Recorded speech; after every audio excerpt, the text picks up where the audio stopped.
할렐루야. 오늘도 수요예배 나오신 여러분들 주님 이름으로 환영하고 축복하고, 여러분의 삶 가운데에 하나님이 넘치는 은혜와 주님의 사랑이 오늘 말씀을 듣는 여러분의 심령 가운데 가득히 채워주시는 은혜의 예배 시간이 되시기를 주님 이름으로 축원합니다. 이제 어느덧 대한민국 우리 수도권 부근에도 아침 저녁으로 선선한 바람이 불고 있습니다. 이제 드디어 가을이 온 것 같은데, 여러분 가을은 무슨 계절이죠? 예, 천고마비의 계절입니까? 살찌는 계절입니까? 예, 독서의 계절인데, 이 좋은 이제 시기에 너무나 더워가지고 그동안은 하나님의 말씀을 좀 멀리했다면, 이 좋은 독서의 계절에 하나님의 말씀으로 여러분의 심령을 채워서 하늘 높고 마른 살이 찌지만 우리의 영혼도 하나님의 말씀으로 살이 찌고 충만케 영혼이 채워지는 그런 은혜를 누리게 되시기를 주님 이름으로 축복합니다. 오늘은 출애굽기 15장 26절의 말씀을 읽는데 같이 읽는 게 아니고, 이번에는 이게 26절의 말씀이 좀 기니까 이번에는 제가 이렇게 나눠놨는데, 저와 여러분이 한 번씩 번갈아 가면서 좀 말씀을 선포하듯이 절차전 대로 읽으시면 되겠습니다. 한 절씩 한번 교독합시다. 이르시되 너희가 너희 하나님 나 여호와의 말을 들어 순종하고 내 계명에 귀를 기울이며 내가 애굽 사람에게 내린 모든 질병 중 하나도 너희에게 내리지 아니하리니 나는 너희를 치료하는 여호와임이라. 할렐루야, 아멘. 나는 너희를 치료하는 여호와임이라. 정말 우리 수요예배 나오신 여러분들께 나는 너희를 치료하는 여호와임이라, 우리 하나님의 이 주님의 약속이 우리의 삶 가운데 온전히 실현되는 그런 축복을 누리게 되시기를 주님 이름으로 축원합니다. 지난 시간에 이어서 출애굽기 6장 우리 후반부의 말씀으로 말씀을 함께 나누겠습니다. 출애굽기 6장 1절 말씀 우리 같이 읽도록 하겠습니다. 시작. 여호와께서 모세에게 이르시되 이제 내가 바로에게 하는 일을 내가 보리라. 강한 손으로 말미암아 바로가 그들을 보내리라. 강한 손으로 말미암아 바로가 그들을 그의 땅에서 쫓아내리라. 아멘. 여러분, 성경에는 이게 좀 반복이 있습니다. 반복. 특히 이게 여러분 숫자 중에 2라는 숫자, 성경에서 숫자가 여러 가지 좀 의미들이 있는데, 예를 들면 8, 숫자는 8의 의미는 해방의 뜻이에요. 7은 완전수입니다. 여러분 2는 무슨 뜻일까요? 숫자 2, 증인의 수입니다. 증인. 그러니까 주님께서 증거, 확실할 때, 증인을 삼을 때 한 명을 대동하지 않고 반드시 2명 이상의 증인을 대동하여 그 증거를 삼으라고 했기 때문에 성경에서는 숫자 2는 증인을 뜻합니다. 증거의 수, 증인의 수가 바로 2인데, 그래서 여러분 2번에 걸쳐서 예를 들어 같은 꿈을 꾸거나 이러면요, 그거는 거의 꿈이 이루어집니다. 정말 제 경험이 그래요. 그냥 한 번 꾸고 넘어가면은 그냥 이루어질 때도 있고 안 이루어질 때 있지만, 그 연거푸 똑같은 꿈이 2번 이루어진다 그러면 거의 제 경험상 그 꿈은 이루어집니다. 그래서 이게 왜 그런가 보니까 이 성경에서도 이렇게 반복을 써요. 내가 강한 손으로 말미암아 바로가 그들을 보내리라. 하나님께서 한 번 말씀하신 게 아니에요.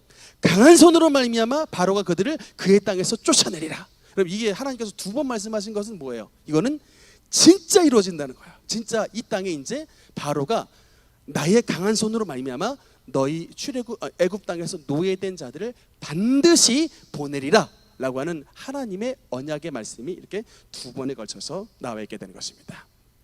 성경을 그렇게 이해를 하시면 되겠고요.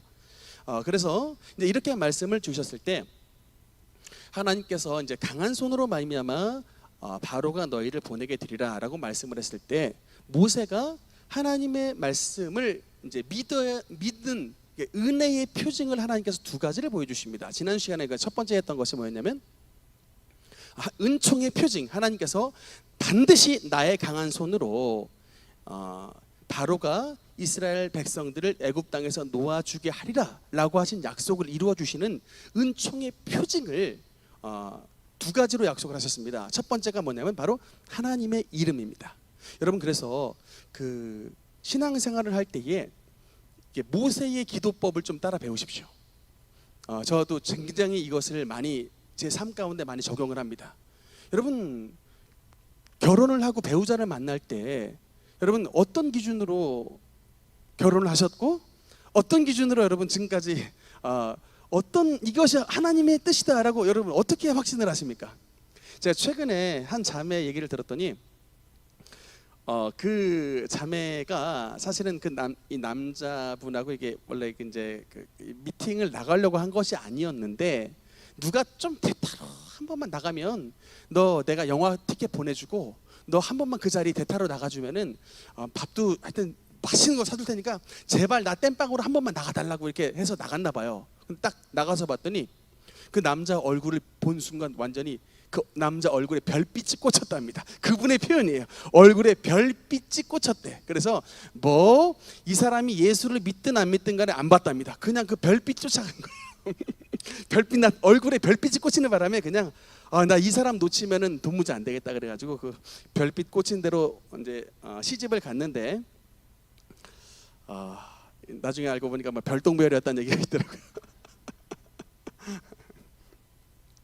하여튼 그렇습니다. 근데 우리는 대부분이 신앙생활을 할 때에 뭔가를 이게 결정을 하는 순간에 있어서 내 감정과 내 참 이 피를 쫓아서 갈 때가 많은데 여러분 적어도 하나님의 사람이면 이런 중차에 대한 일들 있죠. 결혼하는 문제라든가 대학 입시의 문제라든가 회사 취직의 문제라든가 뭔가를 선택을 해야 될 때 좌로나 우로나 뭔가 선택을 해야 되는 시기에 이게 하나님의 뜻인가를 여러분 꼭 물으셔야 됩니다.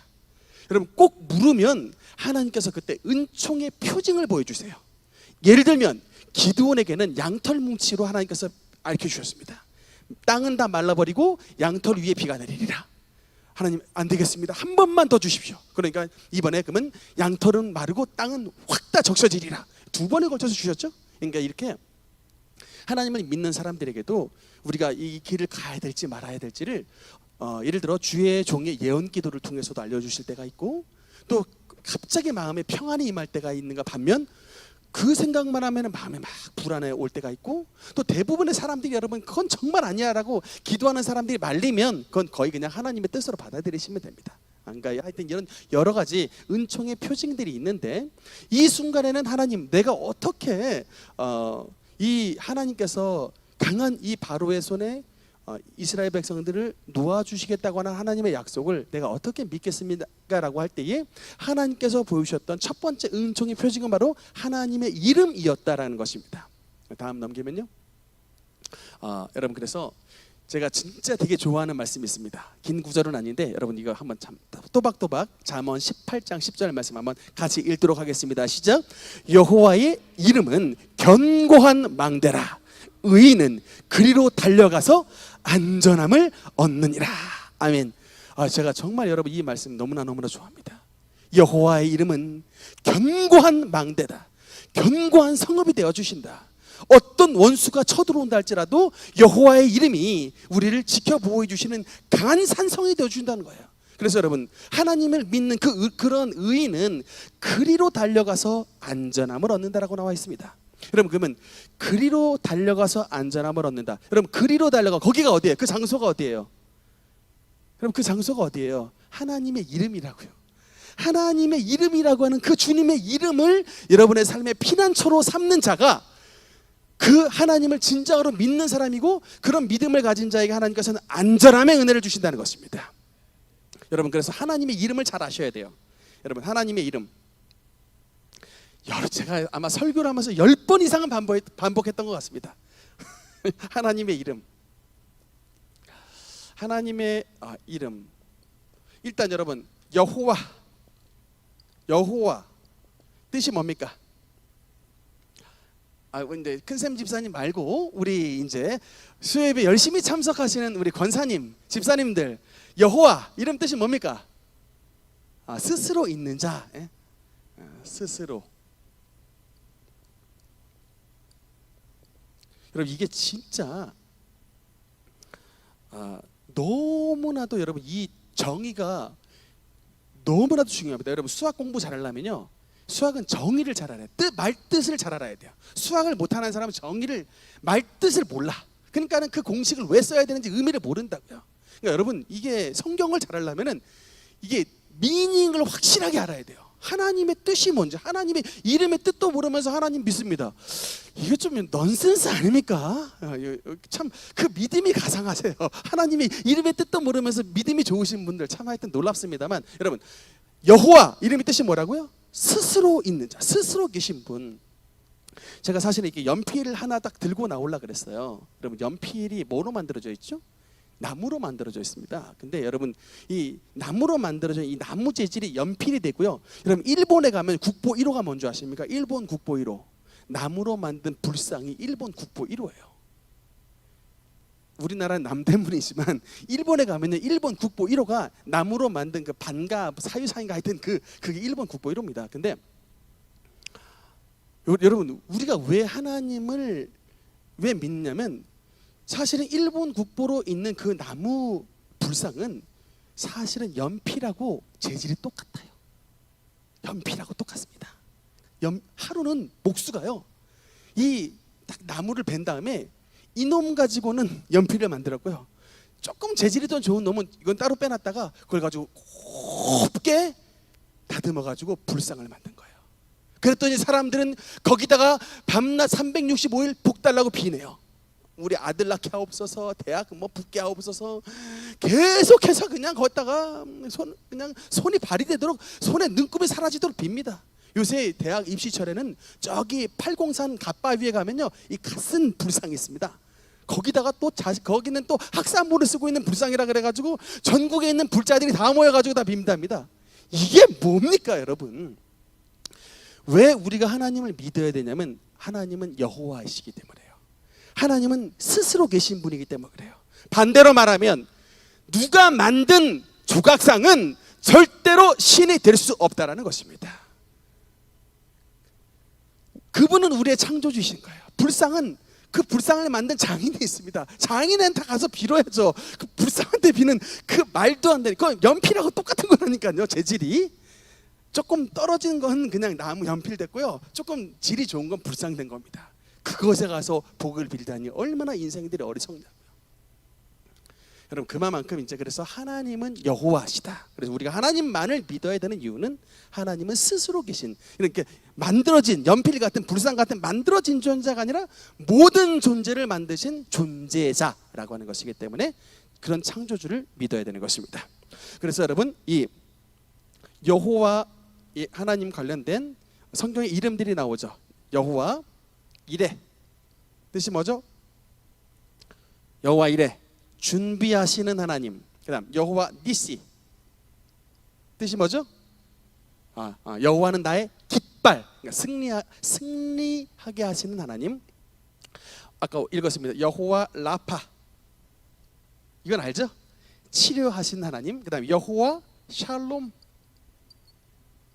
평강 주신 하나님. 그다음 여호와 로이, 시편 23편 목자, 그렇죠? 우리 인도해 주시는 목자 되신 하나님. 그다음에 조금 어렵습니다. 여호와 치드게누, 뭡니까? 의롭. 정답입니다. 오카 권사님, 아무래도 베스킨 싱글콘 하나 쿠폰 하나 보내드리겠어요. 아주 수업 때 너무 좋으십니다. 열심히 하시면 쿠폰 날아갑니다, 여러분. 여호와 치드게누는 의라는 건데, 체데크라는 단어가 의라는 뜻인데 거기서 나오는 말입니다. 여호와 치드게누, 의가 되신 하나님. 그 다음에 여호와 삼마, 에스겔서에 나오죠. 우리 여호와께서 거기 계시다라는 뜻인데 함께 하신 하나님입니다. 함께 하신 하나님. 그 다음에 하나님의 이름 두 가지만 더 하겠습니다. 임마누엘, 뜻이 뭐죠? 임마누엘, God is with us. 하나님은 우리와 함께 하신다. 함께 하신 하나님. 그 다음 가장 중요한 이름이죠. 예수. 여러분, 예수 이름 뜻 뭡니까? 내가 이게 진짜 좀 슬픈 일이에요. 예수님을 아마 1년 365일 가운데 최소 300번 이상 부를 텐데, 그 예수님의 이름을 뜻도 모르고서 예수님 부르시는 분이 이렇게 많다는 사실이 서글픈 일이에요. 예수 뜻 뭡니까?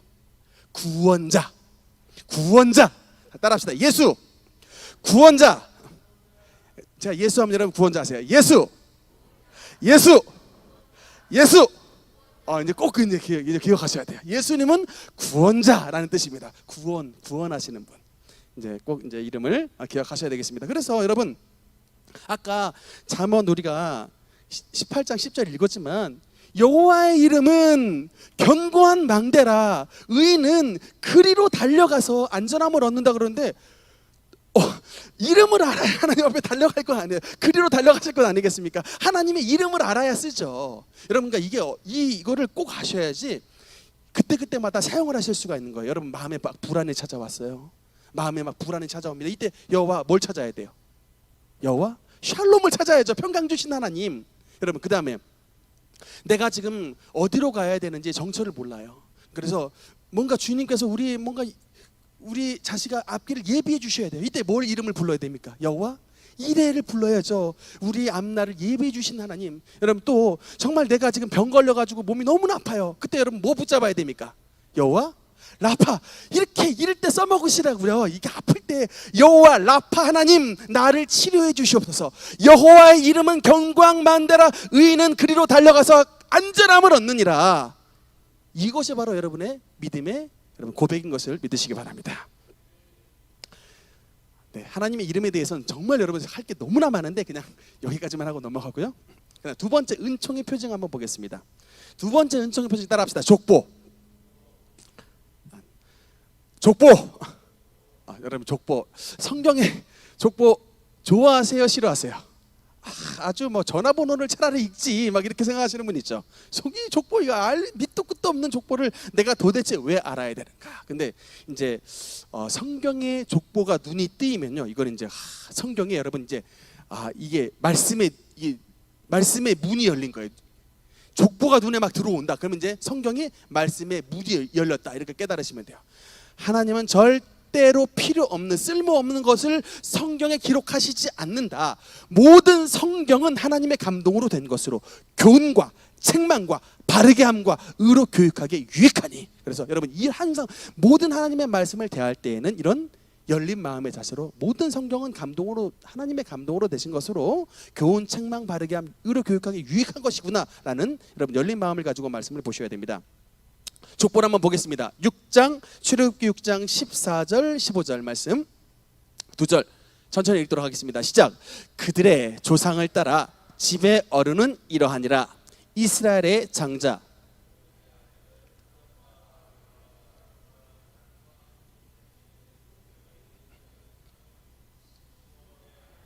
여무엘과 야민과 오핫과 야긴과 소할과 가나안 여인의 아들 사울이니 이들은 시므온의 가족이요. 아멘. 네, 일단 제가 두 번째로 아까 첫 번째 하나님께서 모세에게 은총의 표징을 주셨던 첫 번째는 바로 여호와 하나님의 이름이 바로 은총의 표징이었다라고 말씀을 드렸는데, 그다음 두 번째 족보라고 말씀을 드렸습니다. 그러면 왜 이 출애굽기 6장에 나와 있는 여러분 이게 14절 15절만 나온 게 아니고 끝까지 6장이 끝이 족보로 끝나요. 이제 하나님께서 이 모세에게 족보를 탁 드내미셔가지고 내가 반드시 나의 강한 손으로 이 애굽 땅에서 너희를 이끌어내리라라고 하는 은총의 표징을 삼으셨습니다. 그러면 질문, 왜 이런 족보가 은총의 표징이 될 수 있을까를 이제 한번 생각을 해봐야 됩니다. 여러분 이 은총의 표징이 바로 족보와 연관이 된 것은 아브라함과 여호와께서 맺은 언약 때문에 그렇습니다. 창세기 15장 13절 14절 여기 이게 이제 하나님께서 아브라함에게 약속하신 말씀인데 한번 천천히 읽겠습니다. 시작.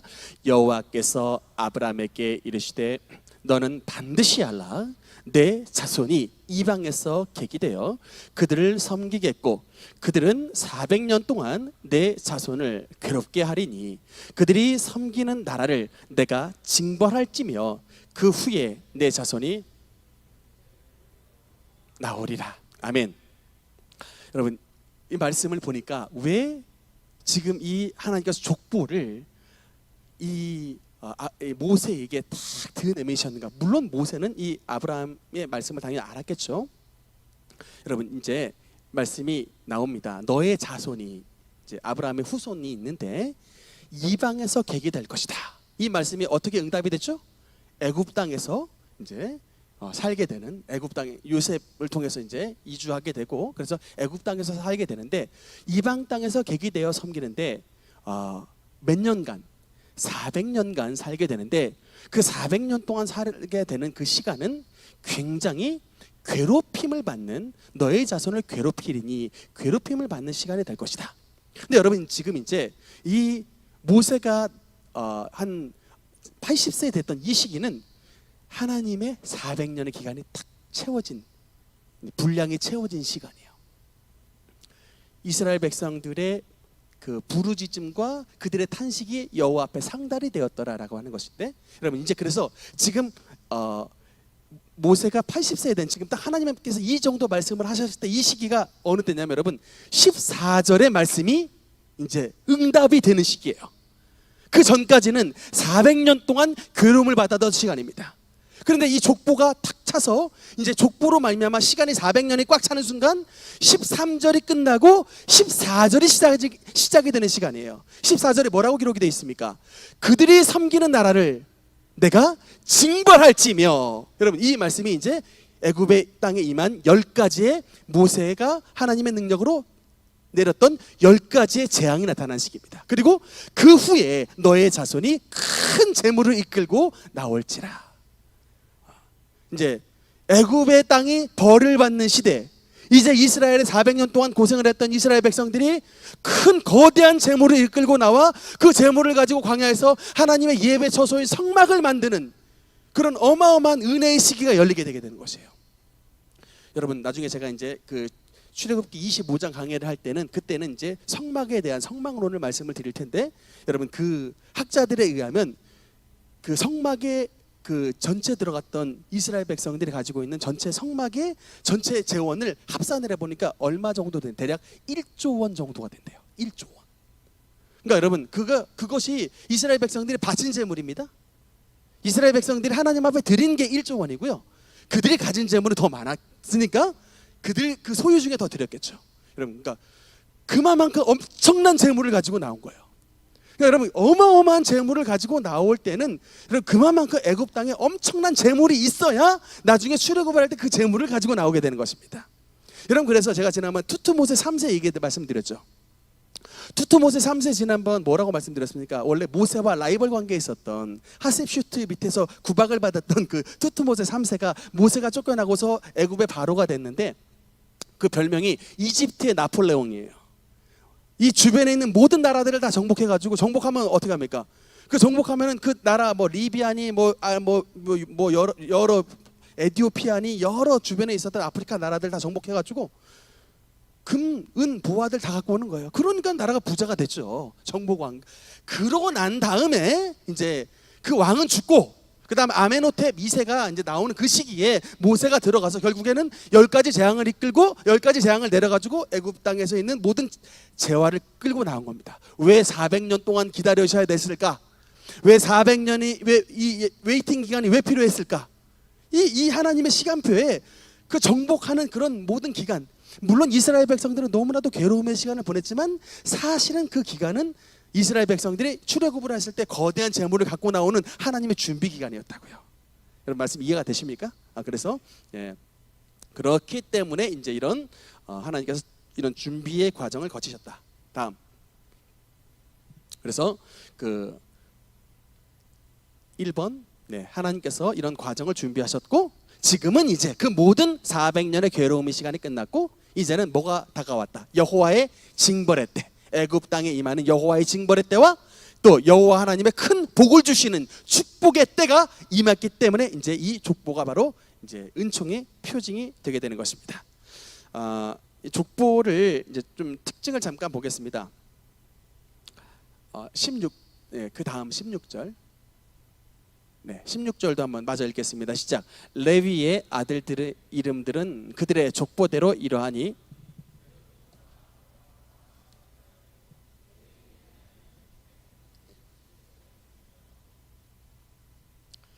이제 몇 가지 특징을 좀 말씀을 드리겠습니다. 일단 이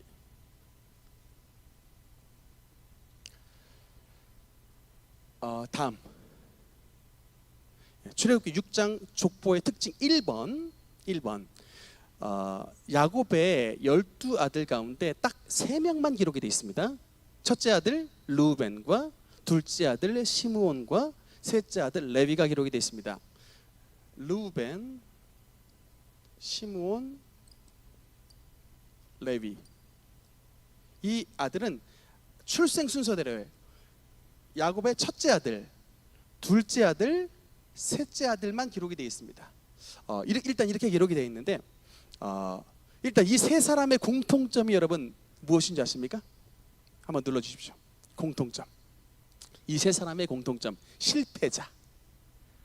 신앙 좋은 야곱의 아들인데 이 세 사람의 공통점은 과거에 실패를 했는데 그냥 실패가 아니고 어마어마한 실패를 저질러 가지고 이 나중에 보면요, 아버지 야곱의 축복 있죠. 너는 담장 너머로 뻗은 나무. 여러분 이게 이제 야곱의 축복의 노래인데 이 노래는 요셉에게 했던 축복이에요. 근데 사실은 이 야곱의 12아들을 자세히 좀 읽어보면요, 야곱이 죽을 때 모두 12아들을 다 축복하지 않았습니다.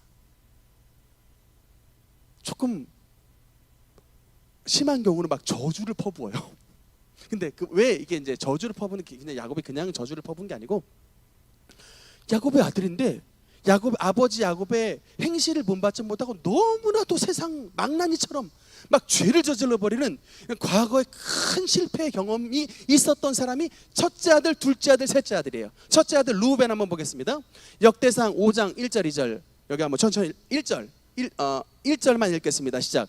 이스라엘의 장자 르우벤의 아들들은 이러하니라. 르우벤은 장자라도 그의 아버지의 침상을 더럽혔으므로 장자의 명분이 이스라엘의 아들 요셉의 자손에게로 돌아가서 족보에 장자의 명분대로 기록되지 못하였느니라. 아멘.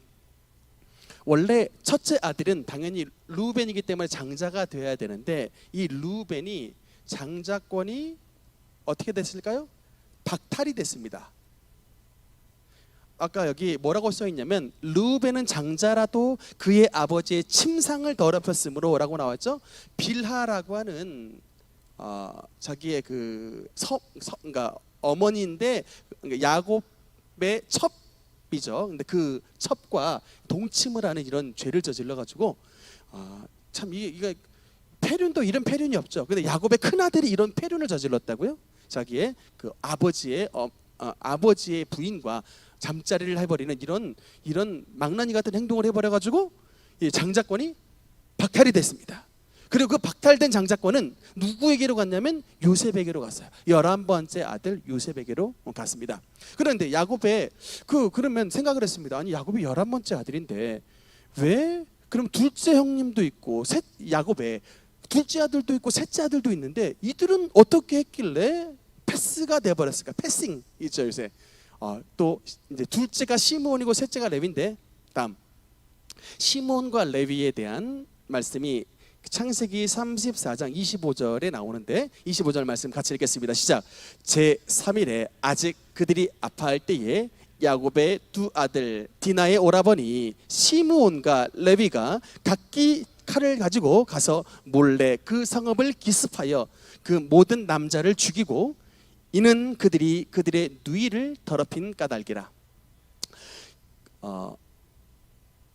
야곱의 두 아들 시므온과 레위가 있었을 뿐만 아니라 그들의 누이 가운데 이 디나라고 하는 이제 누이가 있었는데 이 세겜 추장의 세겜족 하몰의 아들에게 강간을 당해가지고 다 그러니까 이 시대의 대부분 이런 문제 다 성적 범죄들이에요. 다 이게 이 야곱의 가문들에 일어났던 파국을 보면 전부 성범죄들입니다. 근데 이런 것들을 이제 디나가 세겜 족속 아들한테 강간을 당한 이런 일을 당했을 때 너무나 분노했던 디나의 오라버니 시므온과 레위가 그 족속들을 전부 다 이제 칼로 다 찔러 죽였어요. 근데 멀쩡한 사람들을 찔러 죽일 수 없으니까 계략을 쓴 거예요. 니네 족속들 우리처럼 할례를 다 받으면 우리가 너희랑 결혼해주겠다라고 얘기를 해놓고는 할례 받아서 지금 맞추질 수 없는 그런 시기 속에 아파서 괴로움을 당하는 그 시기에 성을 급습해가지고 거기에 있는 그 모든 성읍에 있는 남자들을 칼로 다 찔러주겠습니다. 그냥 꼼짝달싹 못하고 말하자면 사과에 그냥 이쑤시개 꼽듯이 그냥 다 가서 그냥 갖다 꼽아버린 거예요. 꼼짝달싹 못합니다.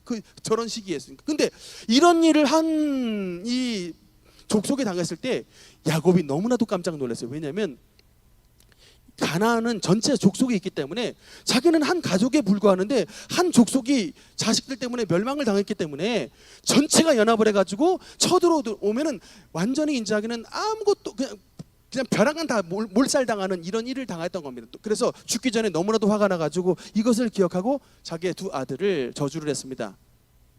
네, 이게 이제 아까 말했지만 야곱의 축복이 아니고 사실은 야곱의 저주예요. 죽기 전에 시몬과 레위에게 어떤 말을 남겼느냐. 5절 6절 같이 읽겠습니다. 시작. 시몬과 레위는 형제요 그들의 칼은 폭력의 도구로다. 내 호나 그들의 모의에 상관하지 말지어다. 내 영광아 그들의 집회에 참여하지 말지어다. 그들이 그들의 분노대로 사람을 죽이고 그들이 혈기대로 소의 발목 힘줄을 끊었도다. 다음 아직 저주가 안 끝났습니다. 7절 읽겠습니다. 그 노여움이 혹독하니 저주를 받을 것이요 분기가 맹렬하니 저주를 받을 것이라. 내가 그들을 야곱 중에서 나누며 이스라엘 중에서 흩으리로다. 아멘. 죽기 전에 둘째 아들 셋째 아들인 시므온과 레위를 축복을 하지 않고 저주를 받을 것이요 저주를 받을 것이요. 제가 말씀드렸죠. 두 번 말한다고 하는 것은 이건 진짜 저주를 뜻하는 거예요. 그냥 이 저주가 절대로 그 가문 가운데 비껴나가지 않습니다. 그래서 여러분 사실은 나중에 레위 가문은 이스라엘 12지파 가운데 속하지 않냐고 분리됐습니다. 분리돼서 땅을 유업으로 못 받아요. 물론 제사장 지파가 됐지만 나오죠. 야곱 중에서 나누며 12지파 안에 들어가지 못하고 그건 딱 분리된 지파가 됩니다. 나중에 시므온 지파도 이런 똑같은 꼴을 당해 다 분리돼 버려요. 흡수돼 버려. 나중에 유다 지파 속으로 흡수돼 버립니다. 이스라엘 중에 나누고 흩으리로다. 이렇게 말씀이 된 거예요. 제가 말씀드렸죠. 이 세 사람의 공통점. 루벤 장자권 박탈됐습니다. 이런 성범죄 때문에. 시몬과 레위 뭡니까? 분노와 폭력으로 가문 전체를 몰살의 위기로 한쪽 그 세겜족을 다 죽여버렸고 가문 전체가 죽을 뻔했던 위기가 있었는데 하나님께서 그나마 막아주셔가지고 안 죽은 거예요. 그만큼 큰 분노와 폭력의 도구로 살았던 사람이 시몬과 레위입니다. 저는 근데 창세기 50장으로 끝나요. 근데 창세기 49장에 저주를 받는 것으로 끝납니다. 그런데 갑자기 여러분 이 레위족이 굉장히 은혜의 족속으로 등장을 하는 거예요. 전 이게 도대체 이게 어떻게 된 일인가. 창세기 49장에서는 분명히 시몬과 레위는 저주를 받을 것이요 두 번의 야곱의 저주 선포로 끝났는데 출애굽기에 시작되고 막 보니까 레위족이 너무나도 은혜가 되는 족속이 됩니다. 여러분 그것이 아니에요. 모세의 축복을 한번 볼까요? 그로부터 한 120년 지나서 이제 모세가 죽을 때에 이번에도 이제 여러 이스라엘 백성들을 축복합니다. 근데 어떻게 축복을 하냐면 8절에 8절 읽겠습니다. 시작. 레위에 대하여는 일렀을 주의 둠밈과 우림이 경건한 자에게 있도다. 주께서 그를 마사에서 시험하시고 무리바 물가에서 그와 다투셨도다. 다음 읽겠습니다. 시작. 그는 그의 부모에게 대하여 이르기를 내가 그들을 보지 못하였다 하며 그의 형제들을 인정하지 아니하며 그의 자녀를 알지 아니한 것은 주의 말씀을 준행하고 주의 언약을 지킴으로 말미암음이로다. 주의 법도를 야곱에게 주의 율법을 이스라엘에게 가르치며 주 앞에 분향하고 온전한 번제를 주의 제단에 위에 드리리로다. 여호와여 그의 재산을 풍족하게 하시고 그의 손의 일을 받으소서. 그를 대적하여 일어나는 자와 미워하는 자의 허리를 꺾으사 다시 일어나지 못하게 하옵소서. 아멘. 여러분 지금 이게 누가 축복한 거라고요? 모세가 느보산에서 죽기 전에 이스라엘 12지파를 축복하는데 여러분 12지파 가운데 최고로 여러분 PPT를 제가 두 개로 나눴습니다. 글자가 적죠? 이게 너무 여러분 아파봐요. 르우벤 한번 봅시다. 르우벤은 죽지 아니하고 살기를 원하며 그 사람 수가 적지 아니하기를 원하노라. 끝. 이렇게 끝났습니다. 그 유명한 여러분 유다도 이 레위보다 짧아요. 유다에 대한 축복은 이러하니라 일러스되 하면서 그냥 이게 한 두어 줄 나옵니다. 여러분 축복을 길게 했다라는 것은 그 사람이 중요하다는 뜻이에요, 중요하지 않다는 뜻이에요? 중요하다는 뜻이에요. 모세가 야곱의 12아들을 축복할 때 누구를 제일 길게 축복했을까? 레위. 여러분 이런 반전이 있어요. 야곱은 시몬과 레위를 축복은 한마디도 하지 않냐고 분노가 혹독하니 저주를 받을 것이요 너희가 저주를 받을 것이요 두 번에 걸쳐서 이 저주를 선포했습니다. 축복은 단 한 글자도 안 들어가요. 야곱은 그렇게 했는데 모세는 죽을 때 어떻게 축복을 했냐면 12아들 가운데 가장 레위를 길게 축복을 했습니다. 저는 특히 레위 이 축복을 좋아하는 게요, 저희가 영적으로 레위족이지 않습니까? 영적으로 저희가 레위족이잖아요. 그 레위인들 이 10절에 보니까 주의 법도 하나님의 법을 야곱에게, 주님의 백성들에게, 율법을 이스라엘에게 가르친다. 이게 저희가 하는 일이지 않습니까? 성경을 여러분에게 가르쳐주고 주님 앞에 분향하고 온전한 번제를 드린다, 예배 드리는 거, 이거 저희가 하는 일입니다. 그래서 저희가 이 말씀에 굉장히 제가 형광펜 쳤잖아요. 여호와여 그의 재산을 풍족하게 하시고 할렐루야. 제가 혼자 저 말씀 읽고 할렐루야 했습니다. 재산을 풍족하게 하시고 또 그의 손에 하시는 일을 받으소서. 여러분 제가 특히 이 성전 건축할 때 제가 이 우리 교회 민원 넣어가지고 하루에 막 30건 이상씩 덕양구청에 들어가는 바람에 교회 성전 건축이 어마어마하게 방해가 되고 막 하여튼 너무나도 힘들게 했었습니다. 근데 여러분 제가 이 말씀으로 대적기도를 했어요. 그 사람들 이 말씀으로 손의 일을 받으소서. 다음 뭐냐면 그를 대적하여 일어나는 자와 미워하는 자의 허리를 꺾으사 다시는 일어나지 못하게 하옵소서. 여러분 저는 이 하나님의 말씀을 들고 대적기도 했습니다. 제가 여러분 지난번에도 한번 말씀을 드린 적이 있지만 저 군대에서 참 혹독하게 고난을 받았는데 저 군대에서 저를 괴롭히는 저 특히 그 두 명의 고참들에 대해서 절대로 하나님 앞에 벌 주라고 절대로 기도하지 않았습니다. 꿋꿋이 참았어요. 꿋꿋이 참았습니다. 근데 군대에서 헌금 훔쳐간 놈 누군지 모르는데 하나님 저 헌금 훔쳐간 하나님의 집에 손을 댄 저 악한 놈 하나님 용서할 수 없습니다. 오른쪽 발목을 분들어뜨려 주시옵소서. 일주일간 작정기도했습니다. 8일째 되는 날 아침에 가보니 오른쪽 발목이 부러졌어요.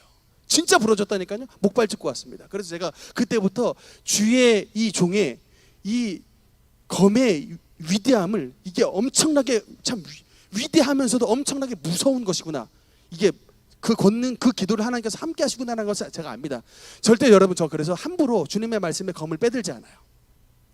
저는 여러분이 주님의 교회를 대적하지 않는 이상은 절대로 이 말씀의 검을 여러분에게 절대로 빼들지 않습니다. 저 감정 상하게도 그냥 하나님 그냥 주여 그냥 이렇게 하지 절대로 이런 검을 빼들지 않아요. 근데 건축할 때 주님의 교회를 해하고 주님의 교회를 막 무너뜨리고 하는 이런 세력들 참다가 제가 이제 기도를 했습니다. 주님 저 누군지 모르겠습니다만 어마어마하게 민원을 발생하게 하니 주님 저 주님의 몸된 교회를 대적하는, 주님의 몸된 이 교회를 우리도 해를 가하지도 않았는데 우리를 미워하고 우리를 대적하는 자에 주님께서 일어나셔서 저들의 허리를 꺾으사 다시는 일어나지 못하게 하옵소서.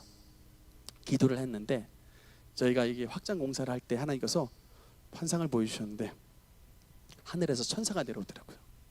5놈이 서 있더라고요. 앞에 우리 교회 앞을 대적하는 1, 2, 3, 4, 5 5명의 딱 사람이 서 있는데 하늘에 천사가 탁 내려와가지고 검을 갖고 내려왔는데 한 방에 베버리더라고요. 근데 순간 그냥 볏짚단 그냥 휙 잘리듯이 순간 그냥 그 5명이 휙 쓰러지더라고요. 그것으로 이제 모든 방해 회방은 끝났습니다. 그것으로 끝났어요. 정말로 그것으로 끝났습니다. 이거 간증이에요. 그래서 하나님께서 주님의 교회를 대적하는 자들의 허리를 꺾으시고 다시는 일어나지 못하게 하신다. 진짜 무서운 말씀입니다. 그리고 저와 여러분에게는 그만큼 주님께서 참 영광스럽지만 또 무서운 무기를 주신 거예요. 그러니까 이런 것들 함부로 사용하지 말아야 됩니다.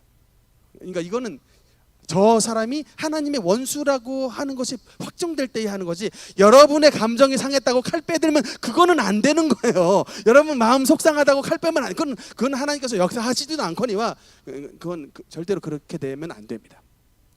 그만큼 하나님은 주님의 예배를 사랑하시고 주님의 교회를 사랑하시고 주님의 여기 몸이기 때문에 그런 약속이 있는 거예요.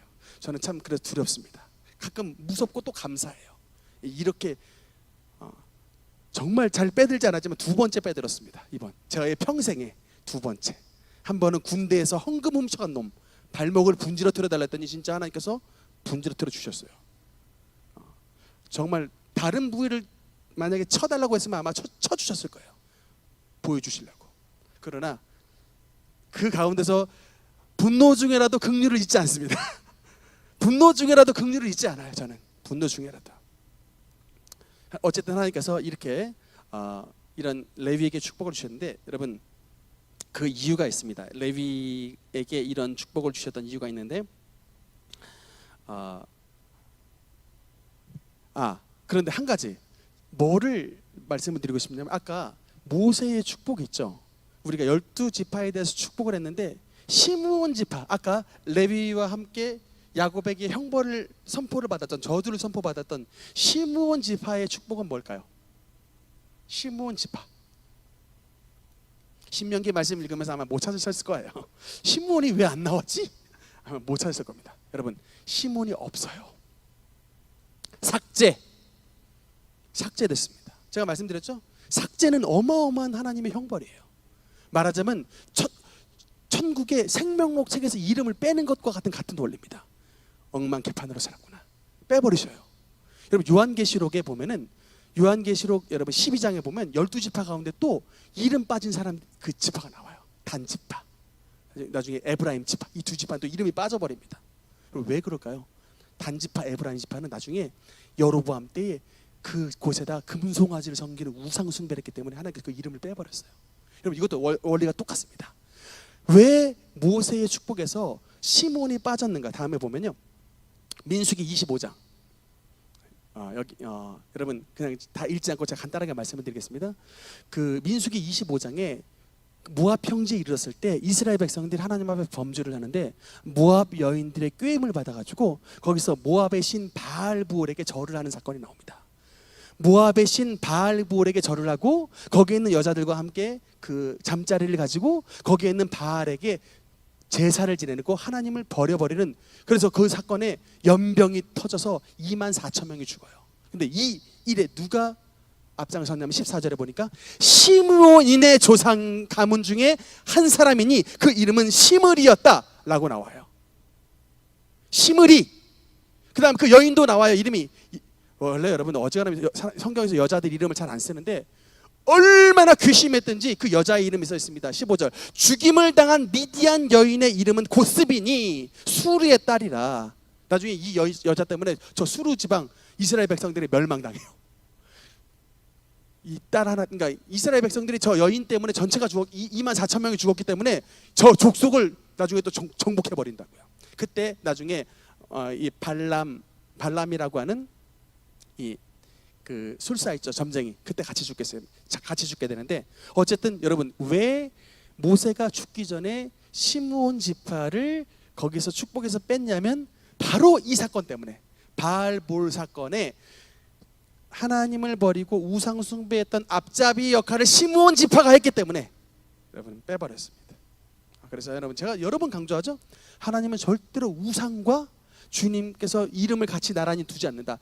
우상 숭배하는 자는 하나님께서 철저히 색출해냅니다. 제가 조상 제사 절대로 드리지 말라고 제가 이 추석 때나 뭐 설 명절 때나 정말로 강조 또 강조하죠. 바로 이 원리 때문에 그래요. 하나님은 절대 우상 숭배하는 자를 가만히 냅두질 않아요.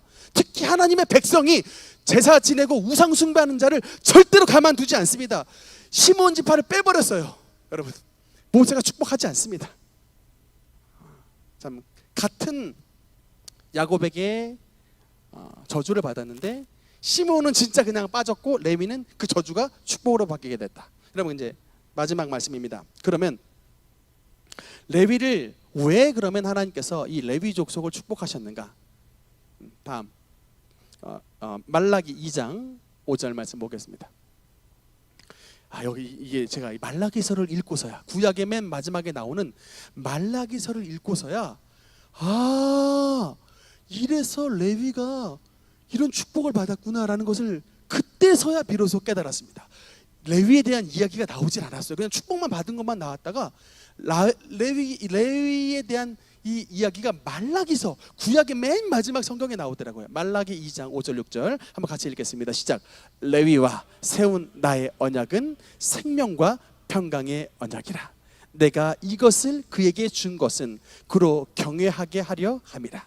그가 나를 경외하고 내 이름을 두려워하였으며 그의 입에는 진리의 법이 있었고 그의 입술에는 불의함이 없었으며 그가 화평함과 정직함으로 나와 동행하며 많은 사람을 돌이켜 죄악에서 떠나게 하였느니라. 아멘. 여러분, 이 루벤과 시몬과 레위가 공통점이 있습니다. 뭐예요? 과거에 큰 실패를 경험했어요. 말도 안 되는 성범죄 저질렀고 분노와 폭력으로 전 세겜족을 다 멸망시켰던 이런 분노의 인물들이었습니다. 그런데 그렇게 저지르고 나서 그 이후의 인생이, 여러분, 루벤과 시몬은 어땠어요? 별반 다름 없는 삶을 살았습니다. 그냥 그저 그런 삶을 살은 거예요. 그냥 특별한 회개도 없었고 특별한 돌이킴도 없었던, 그냥 그렇게 그냥 저주받고 그렇게 그냥 심판받은 다음 그냥 그렇게 살다가 그냥 그렇게 뭐 좋은 동생 요셉 만나가지고 그냥 뭐 고센 땅에서 그렇게 살다가 마무리를 졌는데, 여러분, 레위는 달랐다는 거예요. 레위는 어떻게 살았느냐? 레위는 하나님이 증거하시죠? 형광펜 쳐 있는 부분입니다. 그가 나를 경외하고, 하나님을 경외했답니다. 하나님의 이름을 두려워했답니다. 그의 입술에는 하나님의 법이 있었대요. 그의 입술에는 불이, 거짓이 없었답니다. 그가 화평과, 여러분, 옛날에 분노의 사람이었는데 화평의 사람이 됐대요. 여러분, 그게 폭력의 사람이었는데 정직함의 사람이 됐답니다. 그가 하나님과 에녹처럼 동행을 했대요. 많은 사람들을 그의 하나님 앞에서 돌이켜서 죄를 떠나게 하는 진짜 제사장의 원조격의 사람으로 변화된 인생을 살았다라고 성경은 증언하고 있는 것입니다. 그래서 여러분, 레위는 레위족 제사장의 조상이 된 거예요. 그냥 갑자기 하루아침에 여러분 그냥 뭐 하나님이 그냥 뭐 특별히 그냥 사랑하셔가지고 이렇게 된 게 아니고 그의 삶에 엄청난 돌이킴의 역사가 있었기 때문에 그 레위가 레위족 전체의 조상이 되는 축복을 누렸다는 것을 여러분 믿으시기 바랍니다. 여러분, 그래서 이런, 제가 이것을 여러분께 좀 강조하고 싶은 것이 있어요. 여러분, 그러니까 우리 똑같은 실패를 했던 사람들입니다. 루벤, 시몬, 레위. 젊은 시절에 다 여러분 우리 한때 잘못 살 수 있습니다. 범죄할 수 있어요. 한 지파, 한 이 가문을 폭력으로, 살인으로 이렇게 그냥 얼룩지게 하여 아버지로부터 축복받지 못하고 아버지 죽을 때에 저주받고 죽은 그런 불행한 인생이 젊은 시절 살아갈 수 있어요. 그러나 그게 인생의 끝이 아니라는 거예요. 그렇게 그랬었지만 그럼에도 불구하고 인생 후반전은 내가 하나님 앞에서 똑바로 살겠다. 내가 하나님 앞에서 나의 과거의 모든 과거를 묻어버리고 하나님 앞에서 바르게 사는 인생이 될 것이다. 그리고 그의 노년을, 그의 중반전부터 그의 노년까지 새롭게 변화된 인생을 살았더니 그가 레위족 전체를 대표하는 하나님의 축복자. 그 레위족 가문에 누가 나왔어요? 아론이 나왔고, 그 레위족 가문에 누가 나왔어요? 모세가 나왔습니다. 레위 사람 모세, 레위족 모세, 축복의 조상으로 변화됐던 것을 믿으시기 바랍니다. 우리의 지난날의 실패와 낙담과 아픔이 있다 할지라도 여러분, 우리의 과거는 과거일 뿐이에요. 더 중요한 건 우리의 현재입니다. 더 중요한 건 우리의 미래예요. 그렇기 때문에 우리의 미래가 더욱더 밝고 맑고 환하게 되기 위해서는 현재 우리의 삶의 자세를 레위처럼 지난날의 모든 폭력과 여러분 분노의 자리에서 떨쳐나가 이제는 변화된 삶을 살아가서 하나님의 말씀을 증거하고 화평의 사람으로 변화되며 많은 사람을 돌이켜서 죄악을 떠나게 하는 주님의 축복된 사람으로 여러분께서 그들을 인도하는 변화의 중심의 삶을 살아가시는 여러분이 되어야 되겠습니다. 그래서 오늘 이 레위에 나와 있는 족보를 통해서 여러분의 삶이 하나님의 크신 은혜와 축복을 누리게 되는 그런 복된 역사가 여러분의 삶 가운데 나타나시기를 주님 이름으로 축원합니다. 기도하시겠습니다.